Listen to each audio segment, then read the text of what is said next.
Queridos, aquí estamos en un nuevo video de YouTube para ustedes poder desprogramar condicionamientos, trabas que tengan ahí. Realmente, si este contenido lo aplicas con conciencia y si tomas algún problema que tengas en la vida, algún estrés, este contenido te va a ayudar muchísimo a solucionar todo. Pero antes tenemos que hablar de algunas teorías al respecto, las teorías que hay detrás de esto que te voy a contar. Entonces, primero que nada, tenemos que entender que nosotros somos unos seres programados, completamente programados.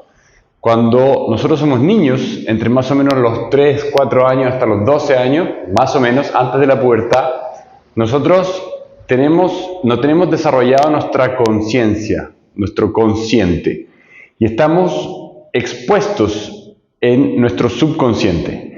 Por eso todo lo que nos ocurre en esa etapa de la vida nos programa, nos hace desencadenar ciertos mecanismos de defensa que hacen que percibamos el mundo de esa manera específica.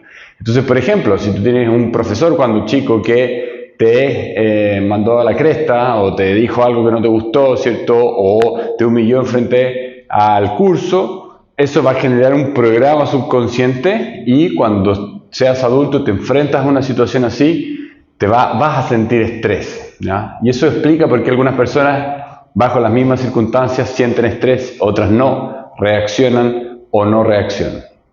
Entonces, vamos a ver cómo desprogramar ese tipo de creencias. Y para eso tenemos que saber que todo lo que vemos en el mundo es una percepción.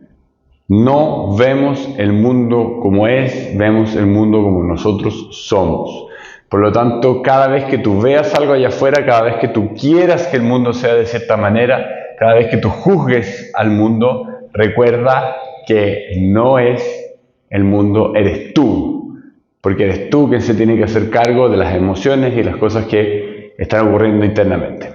Entonces, vamos allá. Nosotros lo que hacemos, ¿cierto?, con estas programaciones que tenemos de niño es proyectarlas hacia afuera, generando lo que se llama un patrón perceptivo. Entonces, imagina que acá tienes 0 años, ¿ya?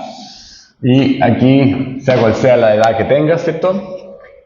Más o menos a los 12 años es cuando se empieza a desarrollar la conciencia, ¿ya? Se empieza a generar nuestra mente consciente que viene a cerrar subconsciente. Entonces, hay una forma de explicarlo que es muy interesante. Esta yo primero la conocí con un señor que se llama Bob Proctor, que sirve para eso. Entonces, hasta los 12 años, imagínate que está nuestra mente subconsciente y está en desarrollo.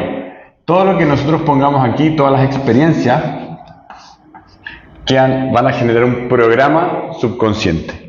¿Y qué es lo que ocurre? Que cuando nosotros pasamos a los 12 años, empezamos más o menos a los 12 años, no es un número fijo, pero cuando llegamos a la pubertad, nosotros lo que vamos creando es un consciente. ¿Ya? Ahí está la cabeza completa del mono, ¿vieron? Y el consciente. Y aquí es como una tapa que viene a cerrar el subconsciente impidiendo que se generen nuevos programas. ¿Ya? Entonces, ¿qué es lo que ocurre? Que en esta etapa de la vida están nuestros programas subconscientes, o el origen de nuestros programas subconscientes. Y luego, ¿qué es lo que pasa? Que los eventos que ocurrieron aquí, que nos programaron, se van repitiendo acá, de manera inconsciente.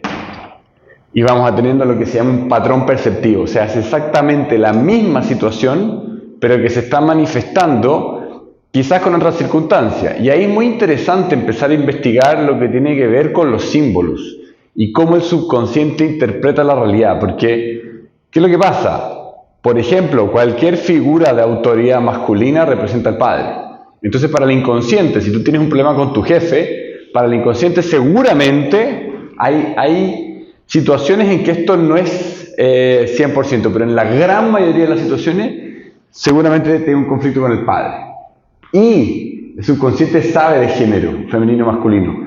Si el problema es con tu jefa, por ejemplo, jefa femenina, lo más probable es que haya un conflicto aquí con la madre. O con la autoridad femenina que te crió, porque madre y padre tiene que ver con cómo el inconsciente o el subconsciente lo interpreta. Tú puedes perfectamente interpretar que tu madre es la tía que te crió, o la abuela que te crió.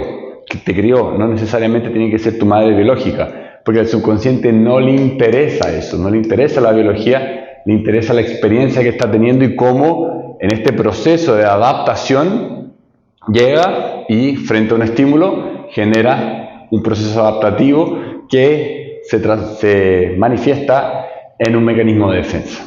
Entonces, podemos ver aquí. Entonces, por ejemplo, si tú tienes un conflicto aquí, y esto lo puedes hacer en tu casa, cualquier conflicto que tengas, en el momento presente, ¿ya? Imagínate que estás aquí, sea que tengas 30, 40, 50, 60 años, da lo mismo. Cualquier conflicto que tú tengas ahora, piensa en el conflicto y descríbelo con claridad de detalles. ¿Qué es lo que está pasando? ¿Quién es la persona, ¿cierto?, que está siendo interpretada como el enemigo, en este caso el adversario? Y pregúntate, ¿qué tiene que ver eso conmigo? Y son dos cosas principales las que te puedes preguntar en este proceso de identificar el espejo, porque acuérdate lo que dije antes, todo lo que nosotros vemos, incluso los conflictos, tienen que ver con nosotros. Somos nosotros quienes estamos proyectando esa realidad, ese conflicto. Entonces ese conflicto tiene que ver con nosotros, no tiene que ver con el otro. ¿Ya? El otro está jugando su juego con sus programas inconscientes, con sus metas, sus objetivos, sus cosas. Pero en este proceso de autoconocimiento solo podemos trabajar sobre nosotros mismos y no podemos querer absurdamente que el mundo sea como no es. El mundo es lo que es. Y eso métetelo bien en la cabeza porque nada va a hacer que eso cambie. El mundo es lo que es y lo único que podemos cambiar es nuestra interpretación, nuestra percepción y nuestros juicios que hacemos frente al mundo. El resto va a depender del mundo. ¿Ya? Entonces, una vez que identificamos, ¿cierto?, y nos preguntamos, ¿qué tiene que ver eso conmigo? Estamos simplemente aplicando una ley que se llama la ley del espejo, que dice, como les decía, todo lo que vemos tiene que ver con nosotros. Y la ley del espejo funciona de dos maneras principales. Cuando tú ves a alguien que te está generando estrés, que te está atacando, que tú estás interpretando que te está haciendo algo malo, son dos las posibilidades. Una, esa actitud del otro es exactamente lo mismo que yo hago en algún otro aspecto de mi vida, pero no soy consciente de eso. Según Jung, eso estaba inmerso en la sombra. Y la sombra es ese lugar de nuestra conciencia donde no queremos ver las cosas malas, ¿cierto? Las cosas que no nos gustan, las cosas que no nos permitimos, las dejamos ahí. Entonces somos inconscientes frente a la sombra, pero es una fuerza tremenda que sigue funcionando, sigue actuando en nuestro comportamiento. Y la idea es ser cada vez más conscientes del efecto que tiene esa sombra en nuestro comportamiento y en nuestro día a día. Entonces, tenemos la sombra y tenemos un comportamiento que estamos identificando en alguien. Nos genera estrés porque una de las posibilidades es que yo hago eso también. Si la persona no me respeta, yo no me estoy respetando en algún aspecto de mi vida. Si la persona no me escucha, yo no me estoy escuchando en algún aspecto de mi vida. Si la persona me está traicionando, yo me estoy traicionando en algún aspecto de mi vida. Y eso métetelo en la cabeza porque es así, funciona así. El subconsciente no le interesa tus gustos o tus preferencias. Esto funciona así. ¿Ya? Si no, no te generaría ningún conflicto interno en la actitud del otro. Te genera conflicto precisamente porque eso que el otro está mostrando es algo que resuena contigo. ¿Ya? El efecto espejo, está todo conectado. La segunda posibilidad, ¿ya?, es que ese comportamiento no te lo permites. O sea, tú no... es tal el juicio que tienes sobre ese comportamiento que tú no te lo permites. Y muchas veces ese comportamiento que vemos en el otro es tan extremo que lo juzgamos aún más. Porque, por ejemplo, si una persona es egoísta contigo, ¿qué quiere decir? Pueden ser dos posibilidades. La primera, tú también eres egoísta en algún aspecto de tu vida y por justificaciones diversas pretendes que no lo eres, pero sí lo eres. ¿Ya? Y ese tremendo insight, tremendo momento de autoconocimiento, darte cuenta de las cosas que haces sin conciencia. Pero lo otro es que no te permite ser egoísta. Crees que ese comportamiento es tan errado que no te permites hacerlo. Entonces, ahí la reflexión es, por ejemplo, en el caso del egoísmo, ¿cuál es el problema con ser egoísta? Básicamente una persona egoísta lo que está haciendo es cuidarse a sí misma. Lo que está haciendo es darse preferencia a sí misma por sobre los demás. y no tiene ningún problema eso. De hecho está buenísimo, porque hay momentos en que tienes que autopreservarte y no dedicarte a los otros sin tener consideración por ti mismo, ¿ya? Y hay muchos casos de personas que pasan su vida entera dedicándose a los otros y se dejan de lado y a la larga les pasa la cuenta. Típico las madres que se dedican toda la vida a los hijos, después los hijos se van, hacen su vida y se quedan sin propósito, sin nada para ellas. Bueno, y muchos otros ejemplos. Entonces, ahí tienes dos formas de ver ese efecto espejo, ¿ya?, que te va a hablar de cada uno de esos condicionamientos. Y después, cuando tú identificas ese condicionamiento, vas a poder ir viendo. Primer elemento, una persona me genera un estrés, ¿cierto? Y aquí yo me hago este ejercicio del efecto espejo. Después yo voy viendo, sentí. Es muy importante tener claro que es la emoción la que genera el condicionamiento. Es la emoción, el hilo conductor de este fenómeno. ¿Por qué? Porque la emoción tiene que ver con memoria. Todo lo que nosotros recordamos es algo que está conectado con nuestra memoria. Tú no te acuerdas de nada que no tenga un impacto emocional. Todo el mundo se acuerda qué es lo que ocurrió el 11 de septiembre de 2001. ¿Por qué? Porque se cayeron las Torres Gemelas y fue un impacto emocional para todos.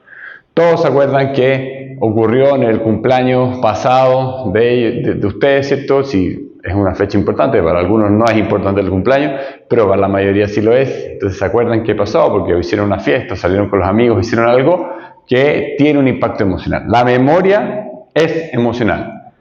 Tiempo es igual a memoria, no es otra cosa. El tiempo en realidad no existe más que en tu cabeza, es memoria. Y la memoria es emocional. Por lo tanto, si tenemos una línea de tiempo, el factor común siempre va a ser emocional. ¿Por qué? Porque cada evento que te vas a acordar es emocional. Si no hay emoción, no te acuerdas. Cuando pasas 2, 3, 4 semanas sin ningún impacto emocional, esas semanas no las recuerdas, ¿cierto? Sobre todo si es que estamos en una rutina. Porque la rutina, como es rutina, carece de un impacto emocional. Entonces, vas a poder ver, por ejemplo, si me sentí traicionado, me siento traicionado por mi pareja, por mi jefe, por mi amigo, lo que sea. Tú puedes ir hacia atrás, hacia algunos años, e identificar momentos en que te hayas sentido igual. Y vas a percibir que la escena es la misma. Cambia el amigo, cambia la pareja, cambia el jefe, cambia lo que sea, pero la emoción es la misma. Y si tú destilas la situación y sacas la parte abstracta, o sea, qué es lo que está ocurriendo abstractamente, te vas a dar cuenta que, en el caso de una traición, es una traición. Entonces me estoy sintiendo traicionado por un amigo, por un jefe, lo que sea, quiere decir que la emoción está siendo el hilo conductor y para el subconsciente traición es traición, da lo mismo de quien venga. Y luego tú vas al pasado, ¿cierto? Identificas entre los 0 y 12 años cuándo fue que tú sentiste esa emoción. Una vez que identificas eso, hay una serie de estrategias para resignificar ese evento, ¿ya? Existen muchas estrategias, ¿ya? En mis consultorías, básicamente lo que yo más hago es desarmar estos patrones de pensamiento que nos hacen repetir las mismas cosas, que nos hacen sufrir. Y hay muchas estrategias. Una de ellas es ponerse en el lugar de la persona que consideramos el enemigo, ¿cierto? O el adversario, esta persona que nos hace sentir esa emoción densa, esa emoción pesada, esa emoción que nos queremos deshacernos y que por lo tanto nos desencadenó ese mecanismo de defensa que estamos repitiendo. Y necesariamente, porque los mecanismos de defensa son para defenderse de un tigre, de un león, de algún problema que sea de vida o muerte en la jungla, ¿cierto? Cuando éramos macacos en la selva. Pero ahora no tiene ni un sentido. ¿Qué va a estar generando mecanismos de defensa por alguien que te dijo que no eras lindo, ¿cierto? Es una estupidez. Entonces es muy importante ver eso y empezar a desarmarlo. Y ahí, como les decía, hay muchas estrategias. Si te interesa este contenido, bueno, deja un comentario, deja un like, lo que sea, que ahí voy a subir más cosas interesantes. Así que por ahora lo dejamos aquí y nos vemos en el próximo video. Te mando un abrazo.